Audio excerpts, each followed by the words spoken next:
আমার বক্তব্য আমি দীর্ঘায়িত করব না। আপনাদেরকে আমি আহ্বান জানাচ্ছি, গঠনমূলক ছাত্র রাজনীতি প্রতিষ্ঠিতের জন্য আপনারা আমাদেরকে সাহায্য করুন। আমরা এই নতুন বাংলাদেশে বৈষম্যহীন ছাত্র রাজনীতি চাই, যেখানে প্রত্যেকটা ছাত্রের অধিকার সুনিশ্চিত হবে, প্রত্যেকটা ছাত্র তার অধিকার বুঝে পাবে, প্রত্যেকটা ছাত্র গঠনমূলকভাবে রাজনৈতিক ভবিষ্যৎ করতে সক্ষম হবে। এই বলে আমি আমার সংক্ষিপ্ত বক্তব্য শেষ করছি। ধন্যবাদ। ধন্যবাদ তাদেরকে। এ পর্যায়ে বক্তব্য রাখার জন্য অনুরোধ করছি বিপ্লবী ছাত্র নেতা মোহাম্মদ ফাহাদুল ইসলাম।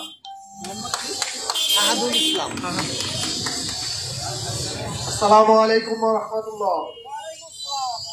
আমরা গতকাল দেখেছি আমাদের কুয়েটে আমাদের ছাত্র ভাইদের উপরে নির্মম আক্রমণাত্মক ভাবে হত্যাযজ্ঞ আবার শুরু করেছিল।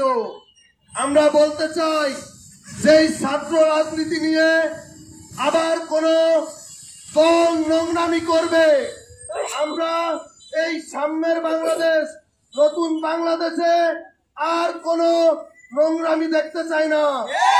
আমরা চাই স্বৈরাচার মুক্ত বাংলাদেশ।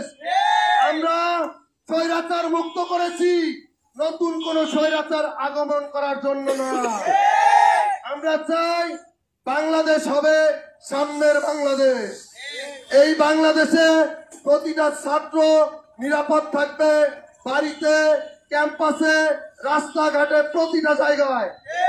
কোন ছাত্রের উপর যদি কোনোভাবে অন্যায় ভাবে নির্মম ভাবে একটা ফুলের টোকা কেউ দিয়ে নিজের স্বার্থ হাসিল করতে চায়, আমরা বলে দিতে চাই বাংলাদেশের প্রতিটা কোনায় কোনায় আবারও আগুন চলবে।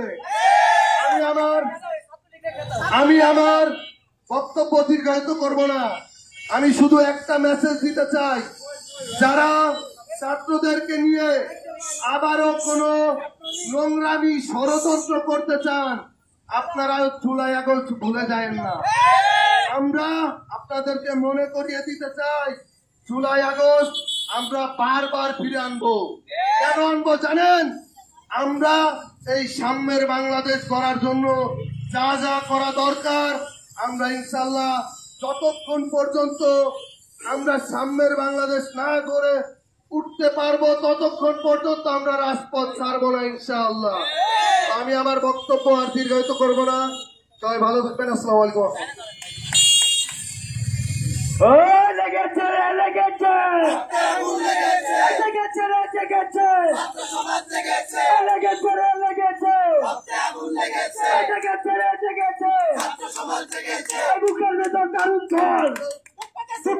গুলি কর, গুলি কর, বুকের ভেতর দারুণ ঝড়, গুলি কর।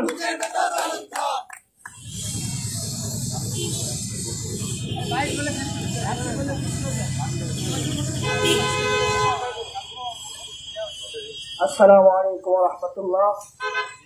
সংগ্রামী ছাত্র জনতা এবং সামনে উপস্থিত সাংবাদিক ভাইরা, আপনারা জানেন গতকাল বাংলাদেশের অন্যতম একটি বিশ্ববিদ্যালয় কুয়েট, যেখানে একদল সন্ত্রাসী বাহিনী নিরপরাধ নিরস্ত্র ছাত্র জনতার উপরে আক্রমণ করেছিল। তারই প্রতিবাদে গতকাল আমাদের সেন্টারে রাজু ভাস্কর্য আন্দোলন হয়েছিল, সেখানে আমি উপস্থিত ছিলাম। আমি একটা মেসেজ দিতে চাই, আমরা যেমন ৫২-তে আমরা বাংলাদেশে একটি আন্দোলন করেছিলাম, ৫২ আন্দোলনকেও বিকৃত করা হয়েছে, ৭১-এর আন্দোলনকেও বিকৃত করা হয়েছে, ৯০-এর গণঅভ্যুত্থানকেও বিকৃত করা হয়েছে। ২৪কে নিয়ে যদি কেউ বিক্রি করার ধান্দা করতে চাও, তোমাদের আমরা টিকতে দেব না। আমরা বলে দিতে চাই, ছাত্র সমাজ তারা ঐক্যবদ্ধ আছে, দেশের ক্রান্তি লগ্নে যে কোনো সময় ঐক্যবদ্ধ হয়ে মাঠে নামার জন্য প্রস্তুত আছে। আমরা এই বাংলাদেশে আর গুম খুনের রাজনীতি চাই না। আমরা কলেজ ক্যাম্পাস গুলোতে চায় না। বাংলাদেশের বড় যে দুটি দল আছে, বিএনপি এবং জামায়াতে ইসলাম, আমি আপনাদেরকে সতর্ক করে বলতে চাই, এই বিপ্লবে আপনাদের অনেক বড় অবদান আছে। এই বিপ্লবীদের এই বিপ্লব যদি আপনাদের কারণে কোন ক্ষতিগ্রস্ত হয়, এই ছাত্র সমাজ আপনাদের ছাড়বে না। এই জন্য বলে দিতে চাই, 1 বছর আগেও এই পরিকল্পনা কেউ করে নাই। আজকে যেমন ছাত্র শিবির এবং ছাত্র দলের মধ্যে যে কামড়াকামড়ি শুরু হয়েছে, এই কথা 1 বছর আগেও কেউ ভাবে নাই। আপনারা যেমন ভাবে ফ্যাসিবাদী বিরুদ্ধে একসাথে লড়েছিলেন, আমরা চাই এই বাংলাদেশে আপনারা ঐক্যবদ্ধ থাকেন। আমরা আছি আপনাদের সঙ্গে, কোন ফ্যাসিবাদী আমাদের সামনে মাথা চালাতে দাঁড়াতে পারবে না। সর্বশেষ বক্তব্য, কুয়েতের যে শিক্ষার্থীরা আমরা শুনেছি প্রায় 100 অধিক আক্রমণ করেছে, 100 অধিক হামলার শিকার হয়েছে, তাদের সুস্থতা কামনা করছি। এবং যারা তাদের উপর আক্রমণ করেছেন, আমি আজকে একটু আগে নিউজ দেখলাম, ছাত্র দলের যে প্রেসিডেন্ট আছেন উনি ক্ষোভ প্রকাশ করেছেন কালকের ওই ঘটনায়। আমি বলে দিতে চাই, ভাই ক্ষোভ প্রকাশ করলে হবে না। যারা এই ছাত্র রাজনীতির নামে রামদার রাজনীতি কায়েম করতে চায়, এদেরকে চিহ্নিত করুন, এদেরকে শাস্তির আওতায় এনে বিচার চায়ন করুন। এদেরকে অনত বিলম্বে, এই সন্ত্রাসীদের কোন রাজনৈতিক পরিচয় থাকতে পারে না, সন্ত্রাসীদের কোন রাজনৈতিক পরিচয় নাই। আমি এই জন্য বলে দিতে চাই, যারাই কালকে হামলা করেছে এদেরকে দ্রুত আইনের আওতায় এনে এদেরকে শাস্তির আওতায় আনুন। আমি আমার এই কথা বলেই এখানে এই বক্তব্য শেষ করছি। আসসালামু আলাইকুম। এ পর্যায়ে মিরাজুল মাজিদ তুর্যকে সংক্ষিপ্ত কথা সমাপনী বক্তব্য দেওয়ার জন্য বিশেষ অনুরোধ করছি। আসসালামু আলাইকুম। আমরা জুলাই আগস্টে মাঠে নামছিলাম বাংলাদেশের ফ্যাসিবাদের অবসান ঘটানোর জন্য, কিন্তু এই আন্দোলনের, এই আমাদের বাংলাদেশের নতুন স্বাধীনতা অর্জনের এই মাত্র 7 মাসের মধ্যে আবার আমরা দেখতে পাচ্ছি কিছু কিছু ক্যাম্পাসে আবার নতুন ফ্যাসিবাদের আগমন ঘটতেছে। এই ঘটনা কালকে একটা বাস্তব প্রমাণ, কুয়েত একটা বাস্তব প্রমাণ। সেখানে একটা নির্দিষ্ট বাহিনীর হাতে আমাদের ছাত্র সমাজ, সাধারণ ছাত্র সমাজ নির্মম ভাবে আক্রমণের শিকার হয়েছে। তো আমি যা বলার আমার বড় ভাইরা বলছে, আমি জাস্ট একটা কথা সংবাদ কর্মী যারা আছেন, সাংবাদিক ভাইরা, আপনাদের উদ্দেশ্যে বলতে চাই, গতকালকের ঘটনায় আমরা সবাই জানি তাদের উপর কারা আক্রমণ করছে, কিন্তু এক মিডিয়ায় আমি দেখলাম যে সে নিউজ করছে 2 গ্রুপের মধ্যে সংঘর্ষ। আচ্ছা ভাই, এখানে 2 গ্রুপের মধ্যে সংঘর্ষ ছিল?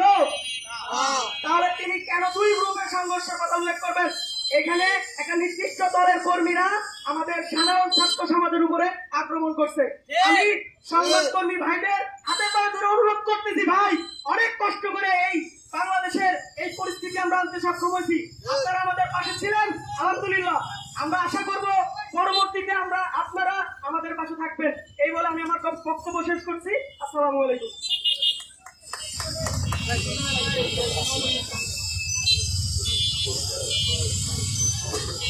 আসসালামু আলাইকুম ওয়া রাহমাতুল্লাহি ওয়া বারাকাতুহু। ইতিমধ্যে আপনারা জানেন, বাংলাদেশ 24 পরিবর্তে গণ অভ্যুত্থানের ফলে যে পরিবর্তনশীল বাংলাদেশের মধ্য দিয়ে আমরা যাচ্ছি, এবং যেভাবে বিশ্বের অন্যতম মহাশক্তি ভারত আমাদের দেশের সম্প্রীতিকে নষ্ট করার জন্য, স্বাধীনতার সার্বভৌমত্বকে ধ্বংস এবং নস্যাৎ করার জন্য ষড়যন্ত্রে লিপ্ত হয়েছে, এই পর্যায়ে আমাদের প্রয়োজন ছিল বড় বড় রাজনৈতিক দল যারা আছেন, তারা সাধারণ জনগণ এবং ছাত্রের পালস বুঝে বাংলাদেশের স্বার্থকে সামনে রেখে রাজনীতি করবেন। কিন্তু দুঃখের সাথে বলতে হয়, আজ আমরা দেখতে পাচ্ছি যেভাবে আবরার ফাহাদকে ছাত্রলীগের সন্ত্রাসীরা ছাত্র শিবির ট্যাগ দিয়ে হত্যা করেছিল, ঠিক একই রকম রাজনীতি কেমন যেন বিএনপি ছাত্র দলের ভিতরে ঢুকে পড়া কিন্তু সন্ত্রাসীরা একইভাবে সেই রাজনীতি কায়েম করতে যাচ্ছে। ছাত্রলীগ কিন্তু আমাদের সাধারণ ছাত্রদের বিরুদ্ধে একটা শিবির ধরে ধরে জবাই কর, ঠিক একই রকম বক্তব্য ছাত্র দলের কিছু মানুষ দিকে দেখা যাচ্ছে। আমরা বুঝতে পারতেছি এটা আমাদের দেশ নিয়ে, ছাত্র সমাজ নিয়ে গভীর একটা ষড়যন্ত্রে লিপ্ত হয়েছে। আজ কুয়েটে যে ঘটনা ঘটেছে, আমরা এই ঘটনার এই মঞ্চ থেকে তীব্র নিন্দা জানাই এবং এর পাশাপাশি ছাত্র দলের কেন্দ্রীয় যারা আছেন তাদেরকে এবং বিএনপির নেতৃস্থানীয় সবাইকে আমরা এই ঘোষণা দিতে চাই, আপনারা যদি 24 পরবর্তী বাংলাদেশের পালস না বুঝেন, আপনারা যদি ছাত্রদের অধিকার না বুঝেন, ক্যাম্পাসে রামদার রাজনীতি কায়েম করেন, ছাত্রদেরকে জোরপূর্বক মিছিল মিটিংয়ে অংশগ্রহণ করতে বাধ্য করেন, আজ 1 বছর এখনো পূর্ণ হয়নি, আপনাদের অবস্থান কিন্তু আমরা ভবিষ্যৎ দেখতে পাচ্ছি আপনাদের অবস্থানও এই আওয়ামী লীগের মতোই হতে পারে। আমরা এখান থেকে বলে দিতে চাই, আপনারা ক্ষমতার রাজনীতি না করে, সন্ত্রাসের রাজনীতি না করে জনতার রাজনীতি করুন। আমরা চাই আপনাদের সাথে হাতে হাত রেখে আগামী বাংলাদেশ গড়তে। এ পর্যায়ে